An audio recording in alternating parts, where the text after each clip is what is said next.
Salam, selamat pagi. Kita bertemu lagi pada pagi hari ini. Saya percaya kita semua diberkati oleh Tuhan. Sebelum kita mendengar kebenaran firman Tuhan, mari kita berdoa. Bapa di sorga, Engkau Tuhan kami, Engkau Raja kami, Engkau Allah kami. Kami mengucap syukur Tuhan masih menyertai kami hingga hari ini. Kini tiba saat dan waktunya bagi kami akan membaca dan merenungkan kebenaran firman Tuhan. Kami mohon Tuhan ada di sini, memberkati kami, menyertai kami. Sehingga hati kami pagi hari ini, kami buka dan kebenaran firman Tuhan boleh masuk dan bertumbuh dalam kehidupan kami. Mari berfirman Bapa, dalam nama Yesus firman yang hidup, kami berdoa. Amin.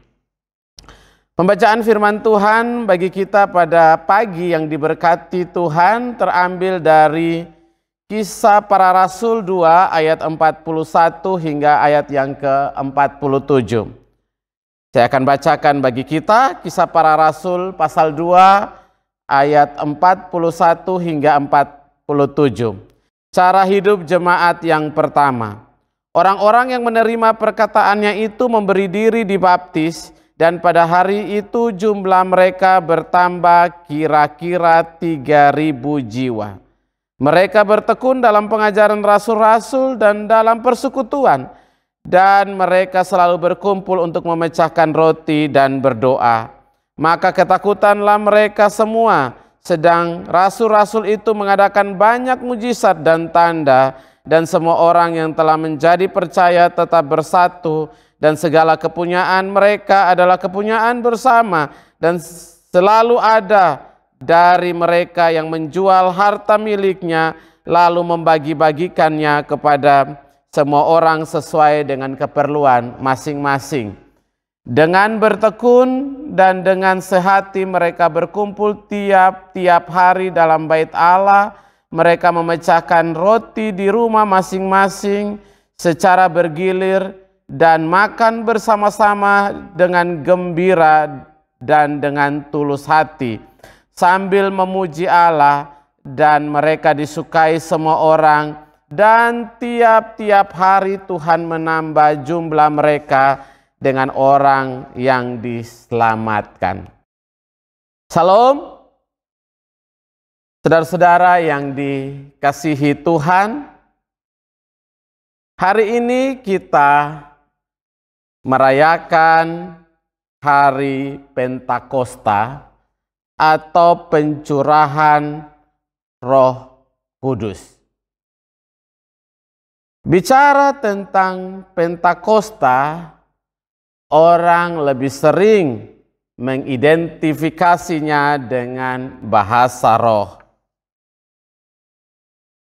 Kisah lengkap tentang pencurahan Roh Kudus itu terdapat dalam Kisah Rasul pasal 2 ayat 1 sampai 13. Saat itu para murid sedang berkumpul dalam rumah. Ayat 1 sampai 4 saya bacakan bagi kita. Ketika tiba hari Pentakosta, semua orang percaya berkumpul di satu tempat. Tiba-tiba turunlah dari langit suatu bunyi seperti tiupan angin keras yang memenuhi seluruh rumah di mana mereka duduk, dan tampaklah kepada mereka lidah-lidah seperti nyala api yang bertebaran dan hingga pada mereka masing-masing. Maka penuhlah mereka dengan Roh Kudus, lalu mereka mulai berkata-kata dalam bahasa-bahasa lain seperti yang diberikan oleh Roh itu kepada mereka untuk mengatakannya. Itu adalah peristiwa pencurahan Roh Kudus pada hari Pentakosta. Dan orang lebih sering mengidentifikasi bicara tentang Pentakosta, bicara tentang bahasa roh. Tetapi sebenarnya tidak hanya itu. Karena bicara tentang Pentakosta, kita juga bicara tentang bagaimana karya Roh Kudus bukan hanya membuat murid-muridnya dapat berkata-kata dalam berbagai bahasa, tetapi yang lebih penting adalah peristiwa setelah pencurahan Roh Kudus itu, di mana cara hidup jemaat mula-mula mereka memiliki cara hidup yang baru, mereka makin sehati dan mereka diberkati. Ayat yang pasal 2 ayat 47, sambil memuji Allah dan mereka disukai semua orang, dan tiap-tiap hari Tuhan menambah jumlah mereka dengan orang-orang yang diselamatkan. Jadi sesungguhnya orang lebih fokus pada bahasa roh, tetapi yang hari ini mau saya tekankan bagi kita adalah setelah pencurahan Roh Kudus itu, apa peran dan karya Roh Kudus dalam gereja.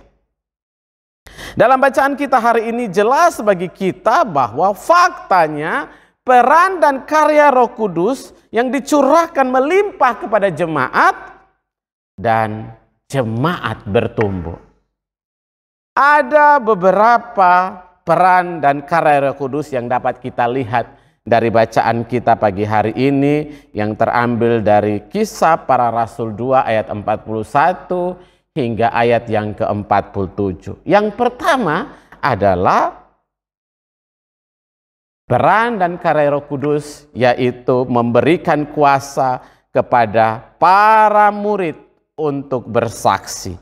Mari kita perhatikan ayat 41. Orang-orang yang menerima perkataannya itu memberi diri dibaptis, dan pada hari itu jumlah mereka bertambah kira-kira 3.000 jiwa.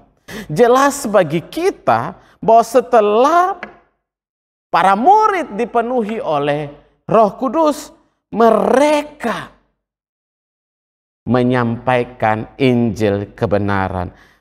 Alkitab mencatat bahwa mereka mendapat keberanian untuk memberitakan firman Tuhan. Alkitab mencatat bahwa pada saat pencurahan Roh Kudus, murid-murid itu mampu berkata-kata sekitar 15 bahasa.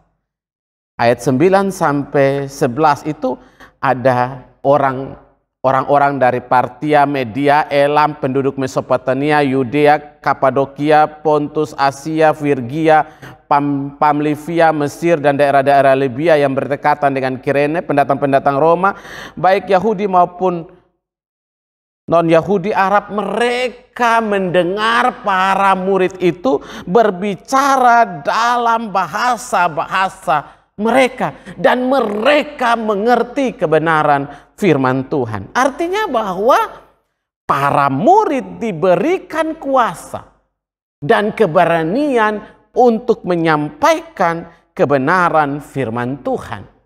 Dan hasilnya banyak orang percaya dan terima Yesus sebagai Tuhan dan Juru Selamat. Artinya bagi kita bahwa peran nyata dari pencurahan Roh Kudus memberikan keberanian ekstra kepada murid-murid untuk menyampaikan firman Tuhan, memberitakan Injil kebenaran.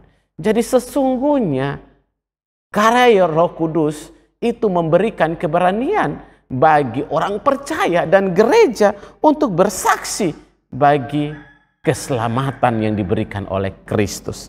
Lalu bagaimana dengan kita saat ini? Sudahkah ada Roh Kudus dalam hidup kita?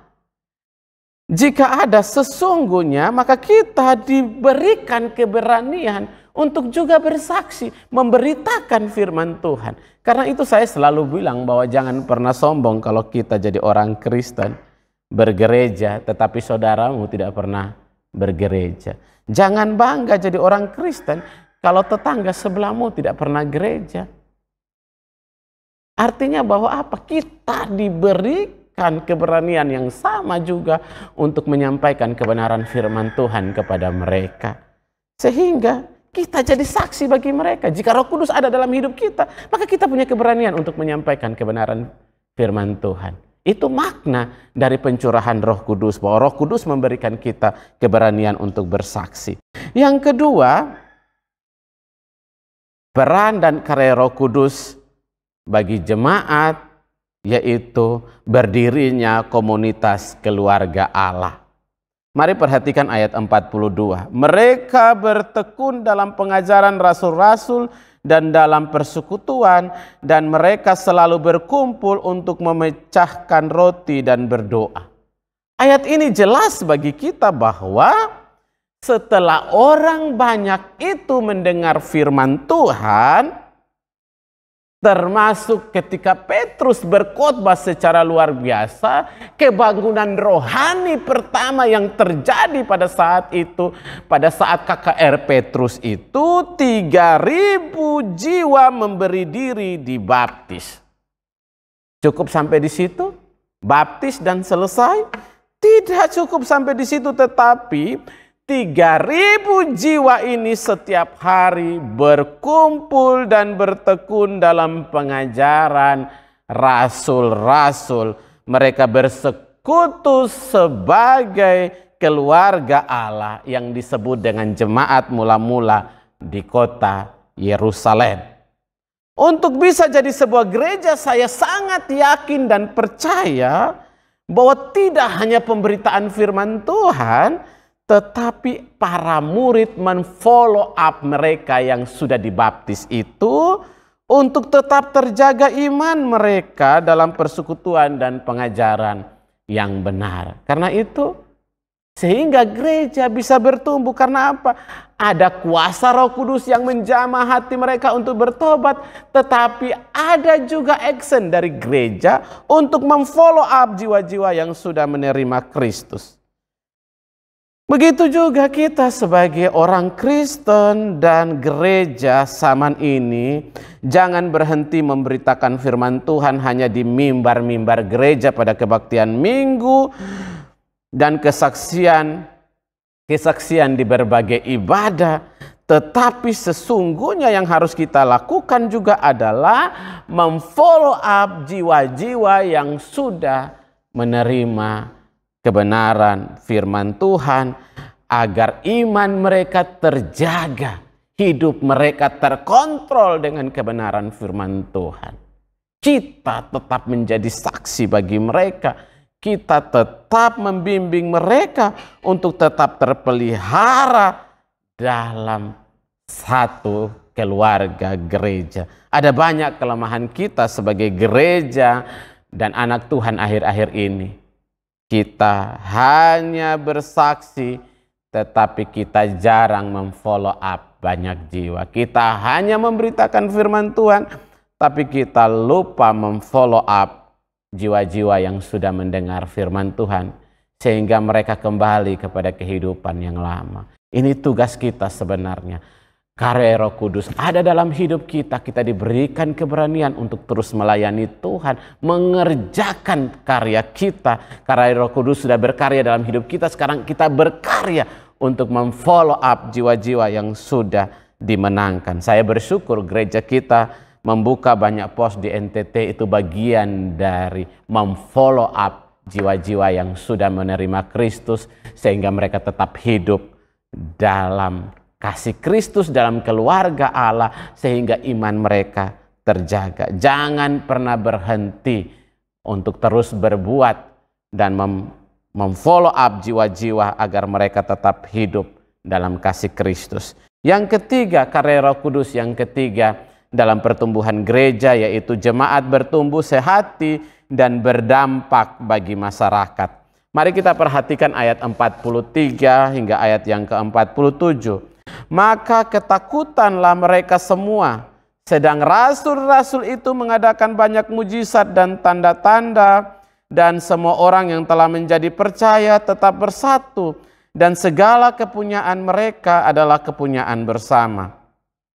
Dan selalu ada dari mereka yang menjual harta miliknya, lalu membagi-bagikannya kepada semua orang sesuai dengan keperluan masing-masing. Dengan bertekun dan dengan sehati mereka berkumpul tiap-tiap hari dalam bait Allah. Mereka memecahkan roti di rumah masing-masing secara bergilir dan makan bersama dengan gembira dan dengan tulus hati sambil memuji Allah. dan mereka disukai semua orang, dan tiap-tiap hari Tuhan menambahkan jumlah mereka dengan orang yang diselamatkan. Jelas bagi kita dari ayat yang sudah saya bacakan bahwa karya Roh Kudus akan memampukan umat Tuhan untuk mengalami pertumbuhan iman. Jika kita sungguh-sungguh terima Yesus Kristus sebagai Tuhan dan Juru Selamat dalam kehidupan kita, maka Tuhan akan masuk dalam hidup kita, dan kita terus ada dalam kebenaran firman Tuhan, maka sesungguhnya kita akan mengalami pertumbuhan iman. Sama dengan jemaat mula-mula ketika Roh Kudus masuk dalam hidup mereka, tiap hari mereka berkumpul di bait Allah, mereka taat pada pengajaran rasul-rasul, mendengar firman Tuhan. Dan apa yang terjadi? Iman mereka bertumbuh setiap hari. Efek dari pertumbuhan iman itu bisa kita lihat pada ayat yang ke-44 sampai 46 itu, mereka hidup sehati sebagai satu keluarga, dan semua orang yang telah menjadi percaya tetap bersatu, dan segala kepunyaan mereka adalah kepunyaan bersama. Selalu ada dari mereka yang menjual harta miliknya lalu membagi-bagikannya sesuai dengan kebutuhan. Jadi kita bisa melihat bahwa efek dari pertumbuhan rohani itu adalah hidup mereka sehati sebagai satu keluarga Allah. Buktinya apa? Mereka percaya, bersatu, tidak hidup egois. Ada yang punya lebih membagikan kepada yang lain, ada yang menjual hartanya dan dibagi-bagikan sesuai dengan keperluan mereka. Dan apa? Mereka memecahkan roti di rumah masing-masing secara bergilir dan makan bersama dengan gembira dan tulus hati. Kalau ada pertumbuhan iman dalam kehidupan kita karena karya Roh Kudus bekerja, maka apa yang terjadi? Jemaat Tuhan hidup sehati sebagai satu keluarga Allah. Tidak lagi egois, tidak mementingkan diri sendiri, tapi mereka hidup saling peduli, saling mendukung, saling mensupport satu sama yang lain sebagai satu keluarga Allah. Tidak hanya itu, ketika jemaat hidup bersatu, iman mereka bertumbuh. Apa yang terjadi? Banyak mujizat akan terjadi di dalam gereja. Ayat 43, maka ketakutanlah mereka semua, sedang rasul-rasul mengadakan banyak mujizat. Apa yang terjadi? Ketika sebuah gereja sehati, maka banyak mujizat terjadi. Artinya bahwa ketika kita sehati dalam gereja, maka karya Roh Kudus makin leluasa berkarya dan bekerja, sehingga banyak mujizat terjadi dalam gereja. Hal ini senada dengan apa yang dikatakan oleh pemazmur, Mazmur Daud dalam Mazmur 133 ayat 1-3.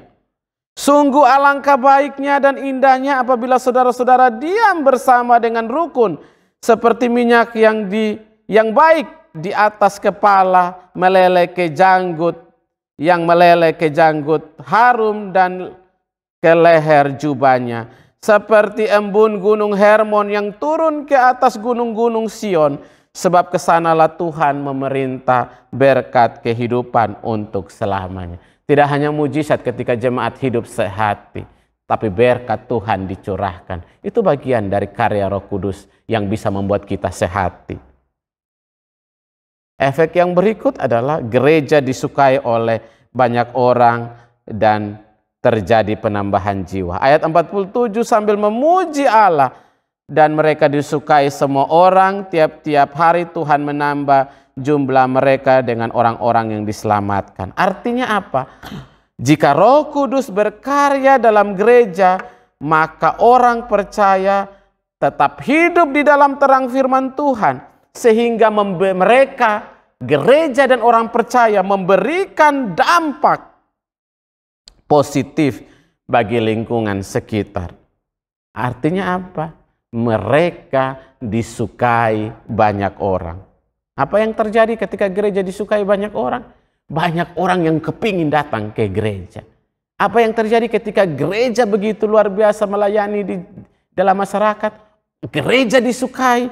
Dan apa yang terjadi? Makin hari jumlah jiwa makin bertambah, banyak orang yang akan bergabung ke dalam gereja. Saudara, bicara tentang pencurahan Roh Kudus tidak hanya bicara tentang bahasa roh, tapi bicara tentang peran dan karya Roh Kudus dalam pertumbuhan gereja. Saudara, karya Roh Kudus bagi jemaat Tuhan benar-benar luar biasa. Diawali dengan pencurahan Roh Kudus kepada murid-murid, mereka berbicara dalam berbagai bahasa. Selanjutnya, gereja dimampukan untuk hidup bertekun di dalam pengajaran firman Tuhan, bertekun dalam persekutuan, bertekun dalam perbuatan kasih. Ini adalah cara hidup orang Kristen yang dipenuhi oleh karya Roh Kudus. Karena itu saudara-saudara yang dikasihi Tuhan, ada Roh Kudus dalam hidup kita, maka kita akan hidup tidak hanya diri kita sendiri, tapi kita hidup bagi kemuliaan Tuhan, berdampak bagi lingkungan dan sekitar, dan terlebih kita memberi diri untuk melayani Tuhan.